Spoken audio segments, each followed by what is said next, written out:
Europe 1, le journal du festival. Avec Mathieu Charrier, la voix de Whitney Houston qui va résonner aujourd'hui. À l'occasion d'un documentaire exceptionnel qui lui est consacré, projeté ce soir hors compétition, je vous dirai tout. Nous reviendrons aussi sur Star Wars qui fait le show sur la croisette depuis 48 heures. Nous entendrons le réalisateur et l'acteur qui joue Han Solo. Côté français, dans les sélections parallèles, nous irons à la rencontre d'Alex Lutz qui présente son nouveau film Guy en clôture de la semaine de la critique. Et puis on terminera avec les indiscrétions et le film français Les Filles du Soleil, très critiqué ici par la presse, mais qui se vend très bien à l'étranger.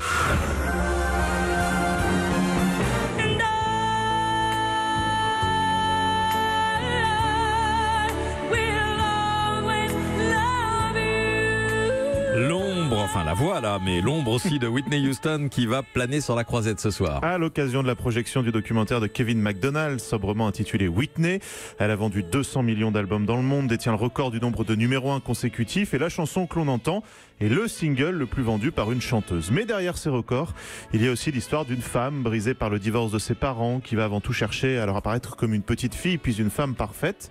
À la réalisation de ce documentaire, donc Kevin MacDonald. Whitney, les gens la voient comme quelqu'un de superficiel, uniquement bonne à faire la une des tabloïds. Et moi, je voulais voir derrière ça. Quelle est sa personnalité ? Elle vient de la grande tradition des chanteurs de gospel. Sa famille s'est échappée du racisme présent dans le sud des États-Unis pour venir dans le nord, pour être plus libre.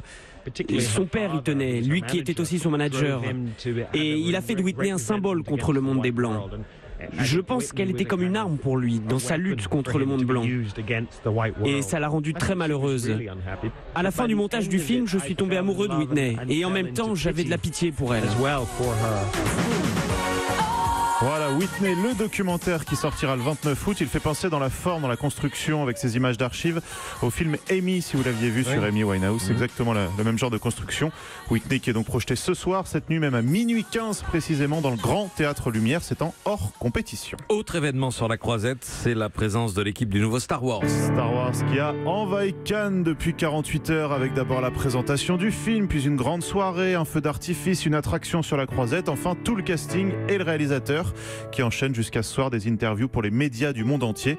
Objectif, défendre cet épisode qui est hors grande saga et qui raconte donc la jeunesse d'Han Solo, joué ensuite par Harrison Ford.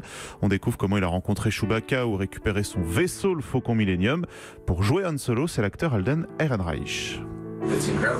C'était incroyable, une expérience gigantesque. Je me suis senti libre de créer quelque chose de nouveau parce que là on rencontre Han à un moment vraiment différent de sa vie. Il est jeune, idéaliste, il découvre le monde, donc on le joue différemment. Mais j'ai vu Harrison Ford, on a déjeuné ensemble. Je me disais que ce n'était pas possible de jouer Han sans lui avoir parlé. Il a vu le film et je suis soulagé de savoir qu'il l'a aimé. Voilà, film en revanche, il faut bien le dire, moyennement reçu par la critique ici, qu'il trouve un peu fade, loin de la grande histoire Star Wars. Mais le réalisateur Ron Howard, dépêché sur le tournage en dernière minute pour rectifier le tir, veut y croire.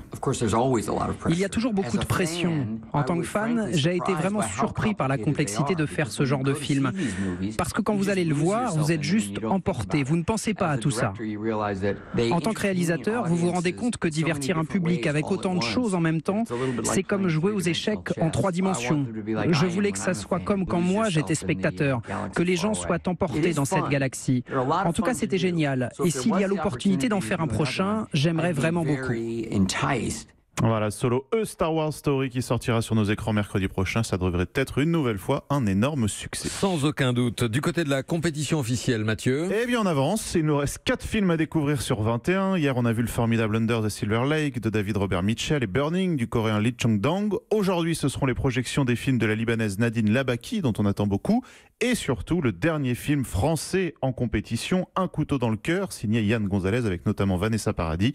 Je vous en parle demain matin. Dans les sélections parallèles maintenant, Alex Lutz présente son nouveau film comme réalisateur. Pour la clôture de la semaine de la critique, qui a par ailleurs remis son grand prix au film Diamantino. Alors Guy, c'est le titre de ce deuxième long métrage d'Alex Lutz. Guy est filmé tel un reportage du point de vue de la caméra, tenu par un jeune garçon, c'est Gauthier, on ne voit quasiment pas son visage. Et il se lance dans un long format sur un certain Guy Jammet, chanteur qui a eu son son heure de gloire entre les années 60 et 90 et dont la maman était fan. Il pense être son fils. À partir de là, Alex Lutz, qui joue également ce Guy Jammet, vieilli, nous offre un film mélancolique sur la vie et le temps qui passe. Il a la vie sur ses épaules avec ce que ça charrie comme joie, comme enthousiasme, comme regret, comme doute encore. Je le décrirais comme un vieux lion, encore un peu capable de chasser, encore un peu capable de mordre. Mais puis quand même, quand il se couche, tu vois bien que la hanche, elle part un peu sur le côté. Bon voilà, il est plus drôle qu'on ne pourrait le penser un peu au début. Au début, Gauthier le filme un peu à charge. Puis c'est quand même lui, le papy, qui lui dit à un moment donné, non mais ma chambre, elle est comme ça te plaît pas. Et c'est à partir de cette espèce de point sur la table où tout d'un coup, comme tu peux être avec un oncle, tu vois, qui va dire arrête avec ma vitrine. Il t'engueule et puis après c'est vrai que il y a une vraie rencontre qui se fait, un vrai roman d'apprentissage pour les deux. Vraiment, c'est une belle découverte, ce Guy d'Alex Lutz. C'est son deuxième film en tant que réalisateur. Il sortira le 29 août. En plus, il y a une longue scène dans le studio d'Europe 1, donc c'est forcément un bon film. Ah bah oui.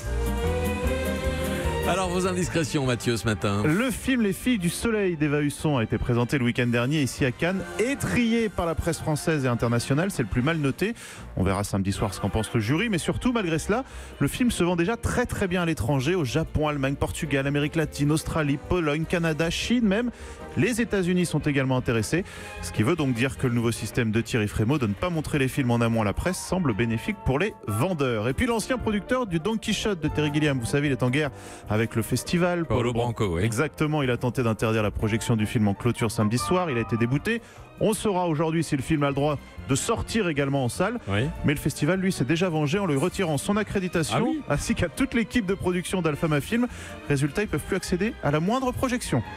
Très bien, merci Mathieu Charrier. Et vous l'avez signalé au passage, on le dit parce que la question était posée par Julie et Mathilde Amet dans le studio. La clôture du festival cette année, c'est samedi soir, avec exactement. un jour d'avance sur le calendrier habituel et donc le palmarès dévoilé samedi soir. Merci, le journal de Cannes tous les matins à 9h sur Europe 1.